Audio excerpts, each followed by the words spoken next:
Hello everyone, welcome back to my channel. তো thumbnail দেখে বুঝেই গেছো যে জামাই ষষ্ঠীর স্পেশাল মেকআপ টিউটোরিয়াল নিয়ে চলে এলাম। তো ভিডিওটা লাস্ট পর্যন্ত দেখো, স্কিপ না করে। তো ফার্স্ট আমি ময়শ্চারাইজারটা লাগিয়ে নিয়েছি, তারপর দেখো প্রাইমারটা লাগিয়ে নিলাম, তারপর ফাউন্ডেশনটা লাগিয়ে নিলাম টিকটক স্টাইলে, সেটাকে ব্লেন্ড করে নিলাম। দেখো কত ইজিলি ব্লেন্ড হয়ে গেছে। তারপর কন্ট্রোরটা ভালোভাবে করে নিলাম, যেখানে যেখানে কন্ট্রোর করে, এখানে বলার কিছুই নেই।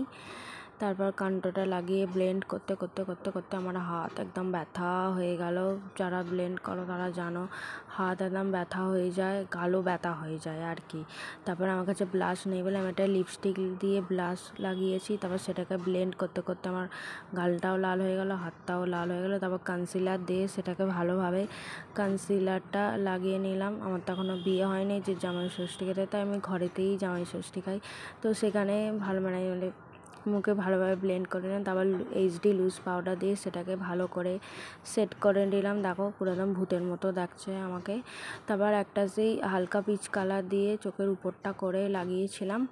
তার একটু নিচেই দেখো একটা পিঙ্ক কালার টাইপের লাগিয়েছিলাম। আমি যখনই রেকর্ডিং করি তখনই আশেপাশে সব আওয়াজ চেঁচামেচি হয়। তারপর চোখের উপরটা করে যেখানে সেই লাইনার পরে সেখানে ব্ল্যাক কালার আইশ্যাডোটা লাগিয়েছিলাম। দেখো কাজল পরতে গিয়ে আমার কী অবস্থা, চোখ দিয়ে জল বেরিয়ে গেছে। তারপর একটা এয়ার পার্স নিয়ে চোখের জলটা বের করলাম, তারপর ভালোভাবে কাজলটা লাগিয়ে নিলাম। দেখো বেশি টানেনি, তো অর্ধেকটুকুই লাগিয়েছিলাম। তারপর সেটাকে চোখের নিচেটাকে ভালোভাবে ব্ল্যাক কালার আইশ্যাডো দিয়ে ভালোভাবে ব্লেন্ড করে নিলাম। তারপর দেখছি, তারপর চোখের আর একটু নিচেটায় করে দেখো আইশ্যাডোটা একটা লাগিয়েছিলাম হালকা কালারে। তারপর মাস্কারাটা লাগিয়ে নিলাম। চোখটা দেখো কত সুন্দর দেখাচ্ছে। চাইলে তোমরা এই আই মেকআপটা করতে পারো। তারপর কন্ট্রোর লাগিয়ে দিলাম, পাউডার কন্ট্রোর নাকে ফাঁকে। তারপর একটু ব্লাশ লাগিয়ে নিলাম। ব্লাশ লাগাবার পরেই হাইলাইটার লাগিয়ে যাতে একটু চকচক করা যায়। চাইলে তোমরা জামাই ষষ্ঠীতে এই মেকআপটা করতে পারো। তো রেড কালার লিপস্টিক লাগিয়ে ভিডিওটা এইভাবেই কমপ্লিট করো। নেক্সট ভিডিও দেখো।